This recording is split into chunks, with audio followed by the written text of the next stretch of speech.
Good evening and welcome to Spotlight on Cheshire. I'm Peter Talbot, Town Council Representative for Cheshire's 4th District, and I'm very pleased to have on the program tonight the two Democratic candidates for Board of Education, Mark Ecke and Kathryn Fabiani. Thank you both for joining me tonight. Thank you for having us. Thanks for having us. I want to, I've had the opportunity to work with both of you in different settings, but our viewers have not gotten a chance to meet you. So, Mark, I'll start with you. Tell us a little bit about yourself and some of your experience. Well, I grew up in town. I graduated from the Cheshire Public Schools, earned a bachelor's in history and master of arts in teaching. I've been a police officer in town for 22 and a half years. I worked 24 years in the Cheshire Public Schools as a football coach, and I'm just looking forward to the opportunity to get back and working with the people in our school community. And currently working with the undefeated Trinity Bantams. Undefeated Trinity Bantams. There you go. Haven't lost since I've been there. We're 12-0. Let's hope we keep it going. That's perfect. There you go. And Kathryn, if you would, please. Sure. I've lived in Cheshire for over 15 years. I'm an attorney with 25 years plus of corporate and business law experience. Most recently, I was the general manager of R.J. Julia Booksellers, a very lovely independent bookstore in Madison. I have 4 children, all of whom went through the Cheshire Public School system. They're all in their 20s and 30s now, but it was a great experience to get them through the system.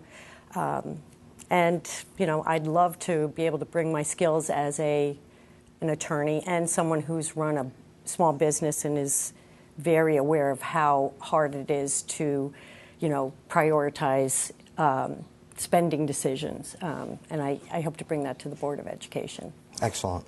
Let's talk about Board of Education. Why did you decide to run for Board of Ed? I'm really passionate about the whole idea of making sure that every child has a high-quality education. And Cheshire Public Schools are terrific, and the teachers are great, but there are a lot of issues that are now coming up that we haven't had in the past. School safety, teacher and principal evaluations, the possibility of full-day kindergarten, new educational standards, and I think it's a new and different world. I mean, technology is changing a lot of things, and I want to be a part of trying to make sure that we're providing our kids and our teachers with what they need to succeed. Excellent. And Mark? Two basic reasons. First is the Democratic Party called me when Mr. Maroka was unable to continue his service.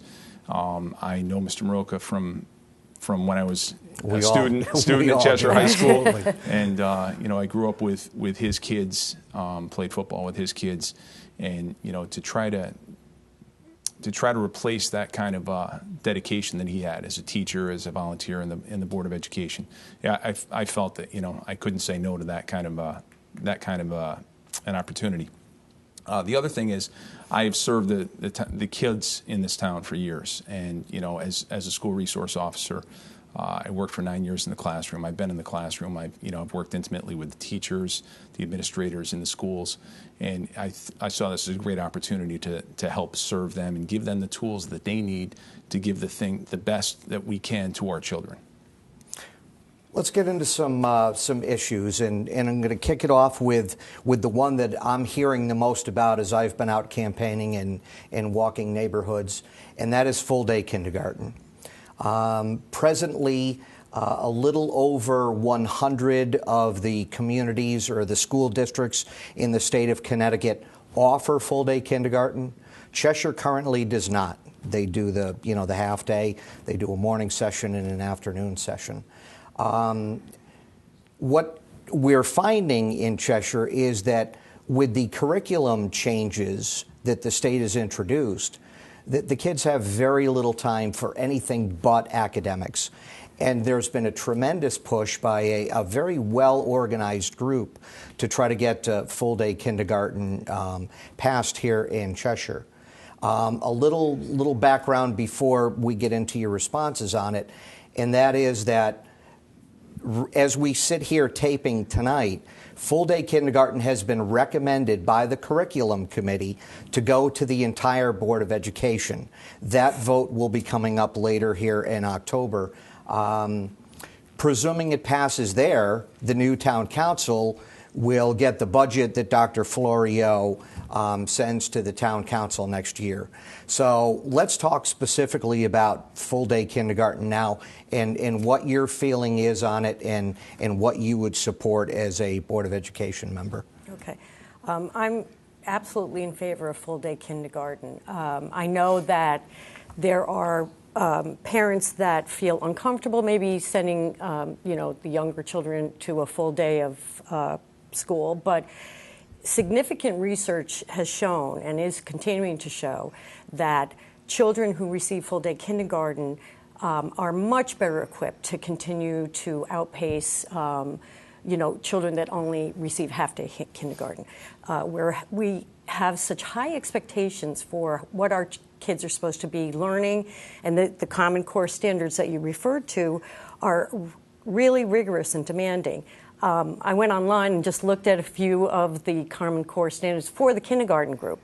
And it's pretty impressive what we're going to want our children to be able to come out of kindergarten having mastered and going into first grade. And the standards continue to ratchet up. I mean, we want our children to be able to compete in the global economy and really just be the best that they can be. And so I think it's critical to give the first experience that children have in the educational system. I want that to be as robust as it can possibly be.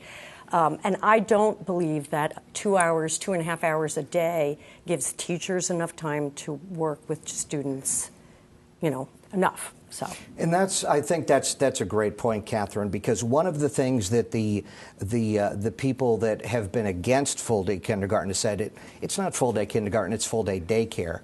But I think your point is very well taken, that the academic standards that they have to meet in that 2.5 hour period, very strenuous for 5-year-olds. So. And I'd like to also point out that it's important that children have an opportunity to play and socialize and learn those developmental skills that they will not have that opportunity if we don't expand the number of hours that they have to learn. Mark, your thoughts? I'm in support of it, and again, the way I look at it is as an educator, what's best for the kids educationally. And, the studies have shown that the full-day kindergarten is much better off. The students are testing much better, and they're years ahead of the half-day kindergarten. And again, for the same reasons. The academics, there is that curriculum, there is the Common Core standard. And then what you have to look at is the social aspect. If all they're doing for their 2 hours that they're sitting in the classroom is academics, they don't get to have the same interaction, and they don't get to build the same kind of social relationships and the self-esteem and all that. Plus, the teachers can spend more individualized attention with individual students to have a better opportunity to learn more about their students and the way they learn, and it's going to benefit the kids, and in the end, it's going to benefit our school systems. It's going to increase our test grades as we go forward, and that's what our schools are ultimately judged by. And we talked too about Cheshire's always been revered for its school system, and probably the reason the vast majority of people move to town is because of the school system. And are we putting ourselves at a disadvantage by now not offering full-day kindergarten, where a parent will say, do I want to go to a place that's got full day as I raise my family, or to part day? And I've had the opportunity to speak with some kindergarten teachers in a part-day kindergarten setting, and they're seeing exactly what you're talking about, Mark, is there's no time for recess. They basically get out on the playground and it's time to come in. They sit for a snack, they get the snack open, it's time to get back to academics. So they're losing that time to be kids, if you will, that both of you touched on. I think that's important. One of the other areas that I want to touch on is that Highland School is the newest school, if you will, in the town of Cheshire, and that happens to be a little over 40 years old at this point. So we've got aging buildings out there. And we've seen, maintenance issues, and I know that Dr. Florio put into his budget last year $350,000, which would have been dedicated just to school maintenance or building maintenance, and that ended up getting removed. How important is keeping our buildings maintained, and what issues do we face with these aging buildings, Mark? It's amazing, to have been in the schools as long as I have, and just to see the problems that continually come up. I can remember there was a leak in a roof, and the answer was to have a plastic thing that hung through from the drop ceiling with a hose into a garbage can, and that was their solution until they could get more money. I think it's a big concern. You alluded to the fact that all of our schools are 50, with the exception of Highland School, are more than 50 years old. I think that we're just going to have, continual problems going forward with the age of our schools, and it's a serious concern. That's one of the biggest things that I saw, being in the schools as long as I was, just to see the problems that come up because, we're just, we've been kind of a Band-Aid approach. I know that the town spent a lot of money in the 90s renovating a lot of the elementary schools, and then we had the addition at Cheshire High School, but, the main part of the buildings themselves, they're aging, and that's a serious concern. Kathryn, your thoughts on the building issue? I agree. I think, it's always a question of money, and it's easy to defer those invisible costs, which I will, those things that maybe are not so obvious, but really are going to add up. And my concern is that there's a student safety issue, there are code compliance issues possibly, and we're going to run into a situation if we keep deferring this investment in facilities that someday it's all going to become critical. And so I'd rather see us figure out the long-term, fiscally responsible solution that we start implementing now and stop just, kicking the can down the road, which is what it feels like we've been doing.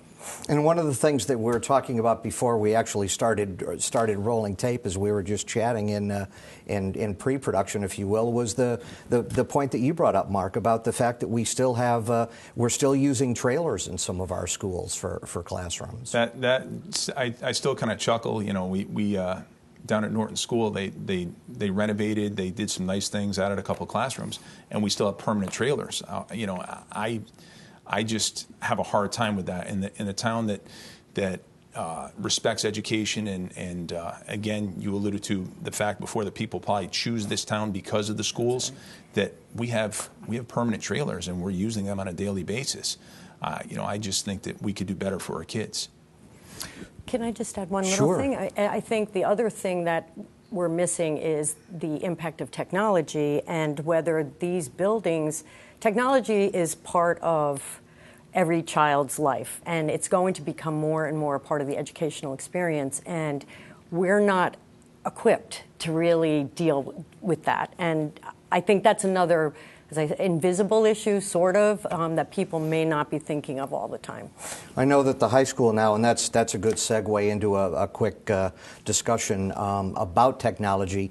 The high school now has bring your own device. It's likely that Dodd and the middle schools will have it, and who knows, some of the other surrounding communities are doing it at the elementary school level too. So how important is technology in the development of our children? Well, my perception of it is that it is a wonderful tool that will help teachers, do some more individualized teaching and allow kids to maybe, the phrase I've heard is self-paced learning and that kind of thing. It opens up a whole world of possibilities for our students and our teachers. So, it's coming, it's here, it has to be a part of every child's educational experience. Yeah, the fact that our kids are, probably forgot more about, the computers and the iPads than we'll ever learn, and they are just, what the teachers can do with them is amazing. I've seen how the kids are using these things, and the teachers again have the opportunity to have the kids working individually. And it also is a cost-saving measure to the town that, if the kids are bringing their own devices, there's less PCs that they have to have.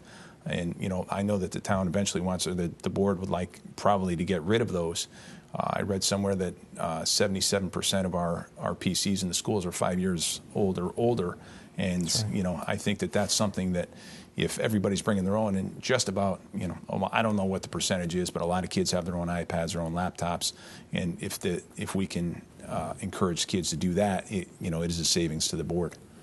As well as students using, just their phones now. I mean, the phones are so sophisticated now that a lot of the students are using that as technology. And Chromebook is a laptop that's a lease or a less expensive way to go rather than buying, full devices. So let's jump from technology into a quick discussion on school safety. I know that the town council approved during the last capital budget a new phone system so that every single classroom will have a handset device, which will allow, if there's a 911 call made from a classroom, the police department will be able to pinpoint it. Other thoughts or ideas on school safety? And sure. I think we'd all like to always make sure that every single building is as safe as it can be. And so there are procedures I know that the schools go through to secure the buildings and such. But I think some additional steps that can be taken is to make sure that teachers and administrators continue to get whatever the best training is that they can get to ensure that they can handle emergency situations and protect their students. I also think it's important that we have mental health professionals in the schools, sufficient staff of mental health professionals to try to identify children that might need special help. And we can't turn our schools into fortresses, but whatever we can do to kind of keep our kids secure is what I would like to see us do. And Mark, I know as a police officer in town, you have a unique perspective on this. So, without getting into proprietary information, how are we doing here in town? I think we're doing a good job. I think that the schools are all locked now, which when I first started, even before 9/11, there was nothing like that going on. Now the schools are all locked. People have to get buzzed into the schools, and that's definitely a positive. One of the concerns, and again, you stole my line about, you can't make our schools fortresses. They're community buildings, and you want a safe learning environment for our kids to be in, and you don't want them to feel like they're in a prison. But at the same time, I know that at some of the elementary schools, you can't see the front door from the main office, and you're buzzing people in. And yes, they're supposed to report directly to the office, but they have options of going to cafeterias. They have an option of going down at Chapman. You go downstairs to the library, to cafeteria, and it's a difficult thing to monitor. I think that there's more that can be done as far as monitoring who's coming in and out of the buildings. But I think the schools are doing a good job. But there's always room for improvement. One of the main issues, and it certainly is the main thing that drives the budget, is the teacher contracts. And there's been a lot of talk, recently about teacher contracts. We're currently at the very beginning of a 4-year contract, but your term would be 4 years. Mm-hmm. So talk to me about how you feel about the union contracts and how those drive the budget, which is such a big piece of ultimately the town's budget. Well, it's a huge piece of the town budget. On the one hand, I have a lot of teachers in my family, and I think that we need to have our teachers respected and paid, appropriately for the incredibly important job that they do. I think that one of the things that we need to always do is find ways to spend our money, the limited resources that we have, in the most efficient way, and also look for ways of saving costs. And I would, I know enough to be dangerous in this thing, but I think that we can all look at the, ways that those contracts are structured and set up and just see if there are ways to improve the outcome for the town.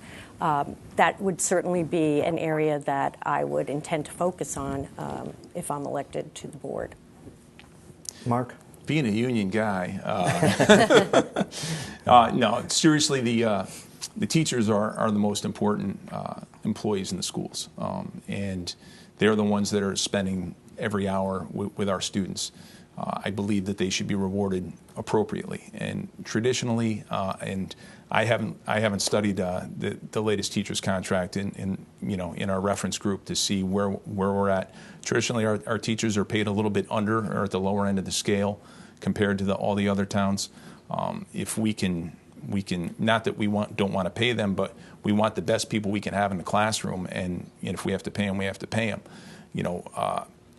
They are the people who drive the schools, and I think that we have to take care of them while keeping in mind that they do drive the majority of the budget. But we want the best people we can have in our classrooms. Hopefully, we'll get better results with our kids. One of the issues that the high school specifically is facing is several Americans with Disabilities Act compliance issues, the ADA compliance issues, and they center around not only the locker room, which eventually we assume will get renovated, but there's issues out at the football complex as well, or the athletic complex. It deals with the restrooms. It deals with the concession stand. It deals with the press box. It deals with certain grading, that some of the grade is too steep. Any thoughts on how, and you're very familiar with this area, any thoughts on how the board can tackle this? Right now, there's about $550,000 available, and a study will be done to renovate the existing locker room. But how is the board going to eventually? The town is going to be forced to address those ADA issues at the complex. It's something that the town has to. I mean, they have no choice. They either have to close the stands, or they have to put an elevator in to the press box. That's something that just. It has to be done.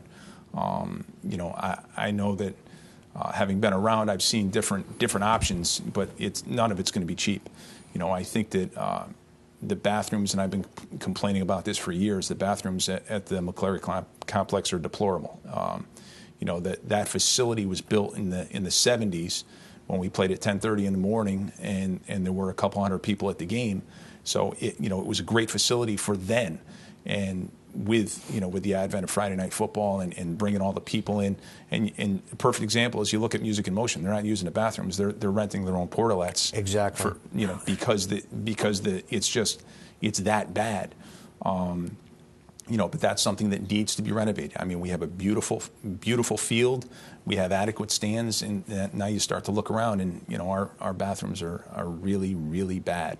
I know the grade. I learned about that the grade going down to the home stands is too steep. I mean, that's just something that has to be fixed. I know that we just paved down there, and I'm surprised that no one figured out that the grade was too steep there. But again, these are ADA things that we have to get done. There's no way around it.